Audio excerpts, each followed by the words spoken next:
దౌత్యం అంటే మతాన్ని అడ్డుపెట్టుకుని ఆడే వికృత క్రీడ కాదు. ఇద్దరిది ఒకే మతం కాబట్టి మంచి చెడు పక్కన పెట్టి అన్యాయం వైపు నిలబడమని చెప్పే హక్కు లేదు.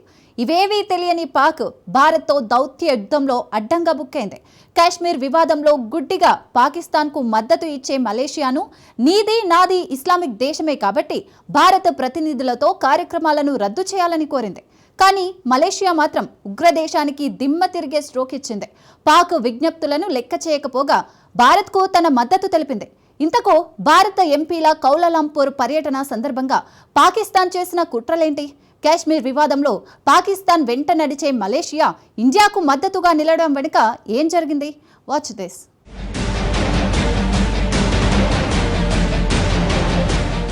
మోడీ సర్కారు దౌత్య యుద్ధంలో పాక్కు ఊహించని షాక్.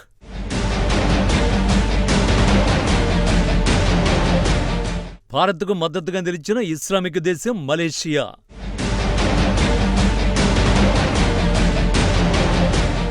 ఇస్లామాబాద్కు మలేషియా ఇచ్చిన మాస్ కౌంటర్ ఏంటి? Now, despite UN resolution on Jammu and Kashmir, the country has been invaded and occupied. There may be reasons for this action, but it is still wrong. The problem must be solved by peaceful means. India should work with Pakistan to resolve this problem. Ignoring the UN would lead to other forms of disregard for the United Nations and the rule of law.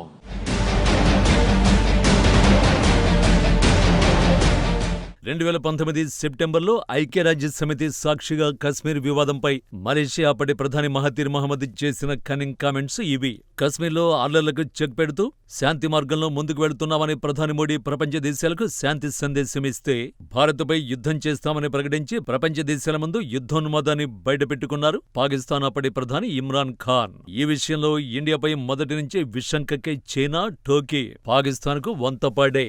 కానీ ఎవరు ఊహించని విధంగా Malaysia సైతం తన వక్రబుద్ధిని బయటపెట్టుకుంది. జమ్మూ కశ్మీర్ని భారత్ ఆక్రమించిందని ఐక్యరాజ్య సమితి సర్వప్రతినిధి సభలో సంచలన ఆరోపణలు చేశారు మలేషియా ప్రధాని మహతీర్ మహమ్మద్.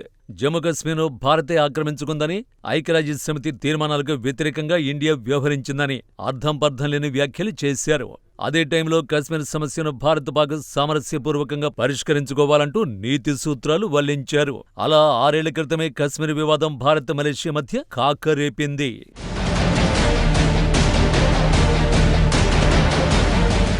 నిజానికి మలేషియా ప్రధాని పీఠాన్ని అధిరోహించినప్పటి నుంచి ప్రపంచంలోని ముస్లింల గళాన్ని వినిపించేలా ఎదగాలని ఆశయంగా పెట్టుకున్నారు మహతీర్ మహమ్మద్.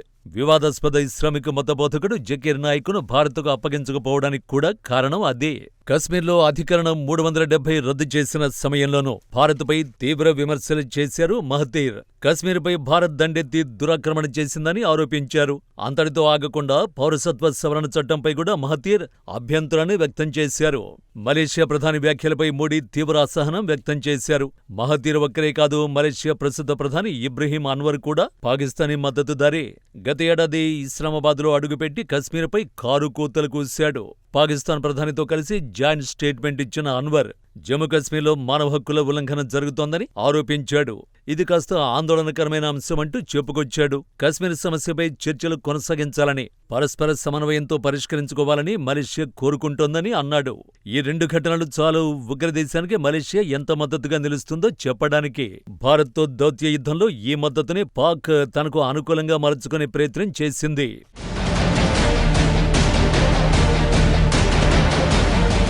పాకిస్తాన్ తీరును అంతర్జాతీయంగా ఎండగట్టేందుకు 7 దౌత్య బృందాలు ఆయా దేశాల్లో పర్యటిస్తున్నాయి. పాక్ ఉగ్రవాద వైఖరిని ప్రపంచ నేతలకు వివరిస్తున్నాయి. అయితే జేడీయూ ఎంపీ సంజయ్ ఝా నేతృత్వంలోని ప్రతినిధి బృందం అపరాజిత సారంగి, బ్రిజ్లాల్ ప్రధాన్ బారువా, హేమంగ్ జోషి, కాంగ్రెస్ నేత Salman Khurshid, TMC MP Abhishek Banerjee, CPI నేత జాన్ బ్రిటాస్, మాజీ రాయబారి మోహన్ కుమార్ మలేషియా పర్యటనకు సిద్ధమైన సమయంలో పాకిస్తాన్ వ్యూహం మార్చింది. భారత ఎంపీల బృందాన్ని అడ్డుకునే యత్నం చేసింది. మాది ఇస్లామిక్ దేశం, మీరు ఇస్లామిక్ దేశం, భారత ప్రతినిధి బృందం మాట వినకండి, మలేషియాలో వారి కార్యక్రమాలు రద్దు చేసుకోండి అని మలేషియాను పాకిస్తాన్ రాయబార కార్యాలయం కోరింది. కానీ అందుకు మలేషియా ప్రభుత్వం మొహమాటం లేకుండా తిరస్కరించింది. పాకిస్తాన్ ప్రతిపాదనను తోసిపుచ్చింది. దీంతో పాకిస్తాన్కు ఘోర పరాభవం తప్పలేదు. అంతేకాదు భారత దౌత్య బృందానికి పూర్తి మద్దతు లభించింది. అన్ని కార్యక్రమాలను భారత బృందం యథావిధిగా కొనసాగించింది.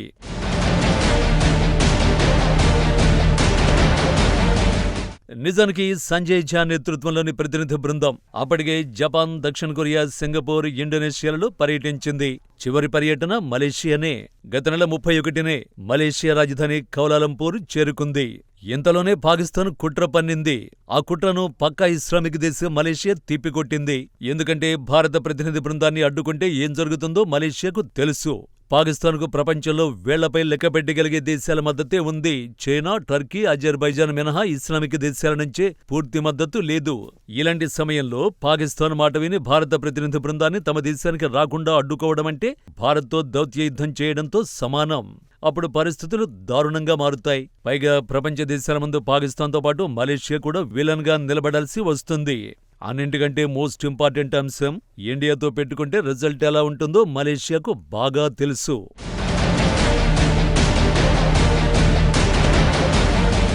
ఆరేళ్ల క్రితం ఐక్యరాజ్య సమితిలో మలేషియా అప్పటి ప్రధాని వ్యాఖ్యలకు కౌంటర్గా ఆ దేశం నుంచి పామాయిల్ దిగుమతులపై నిషేధం విధించి ప్రతీకారం తీర్చుకుంది భారత్.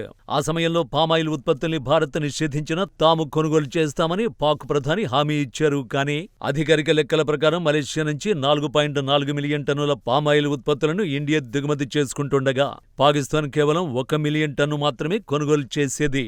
ఎప్పుడైతే ఇండియా తమ దేశం నుంచి పామాయిల్ దిగుమతులు ఆపేసిందో అప్పుడే ఆ దేశ ప్రధానికి మైండ్ బ్లాంక్ అయింది. చివరికి తత్వం బోధపడ్డంతో కాళ్లబేరానికి వచ్చేశారు. తర్వాత యథావిధిగా పామాయిల్ దిగుమతులు కొనసాగాయి.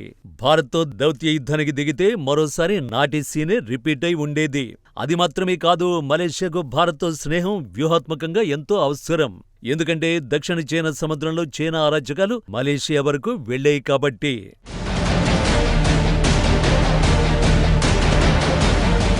ఫిబ్రవరి 19, 2024 దక్షిణ చైనా సముద్రంలో చైనా అరాచకాలు మలేషియా దాకా వ్యాపించింది. ఆ రోజే అప్పటి వరకు ఫిలిప్పీన్స్, ఇండోనేషియా వంటి ప్రాంతాలకే పరిమితమైన డ్రాగన్ కన్ను మలేషియాపై పడింది.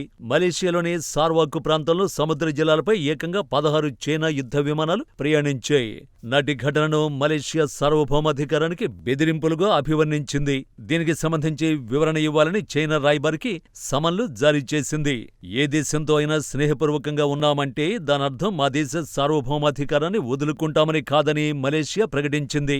దీనిపై కౌలాలంపూర్లోని చైనా రాయబార కార్యాలయం అది కేవలం చైనా ఎయిర్ ఫోర్స్ సాధనలో భాగంగా జరిగిందని పేర్కొంది.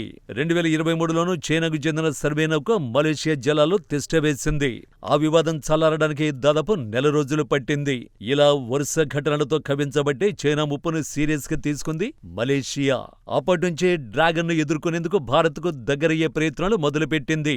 గత ఏడాది ఈ లక్ష్యంతోనే ఇబ్రహీం అన్వర్ భారత్లో పర్యటించారు.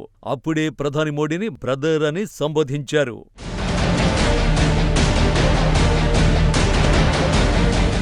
స్వదేశీ పరిజ్ఞానంతో భారత్ అభివృద్ధి చేసిన తేలికపాటి యుద్ధ విమానం తేజస్ కొనుగోలుకు మలేషియా ఆసక్తి చూపుతోంది. తన వైమానిక దళంలో పాతబడిపోతున్న రష్యన్ MiG-29 యుద్ధ విమానాల స్థానంలో కొత్త వాటిని కొనుగోలు చేయడానికి మలేషియా కసరత్తు చేస్తోంది. ఈ ప్యాకేజీలో భాగంగా మలేషియాలో యుద్ధ విమానాల నిర్వహణ, మరమ్మతులు, ఓవర్హాల్ కేంద్రాన్ని ఏర్పాటు చేయడానికి భారత్ సిద్ధపడినట్లు నివేదికలు వచ్చాయి. ఇలాంటి టైంలో భారత్ను కాదని పాకిస్తాన్ మాట వింటే ఏం జరుగుతుందో ప్రత్యేకించి చెప్పాల్సిన పనే లేదు. సో భారత్తో దౌత్య యుద్ధంలోనూ పాకిస్తాన్కు చావుదెబ్బ తప్పలేదన్నమాట. అందుకే దౌత్యం అంటే మతాన్ని అడ్డుపెట్టుకుని ఆడే వికృత క్రీడ కాదు అనేది.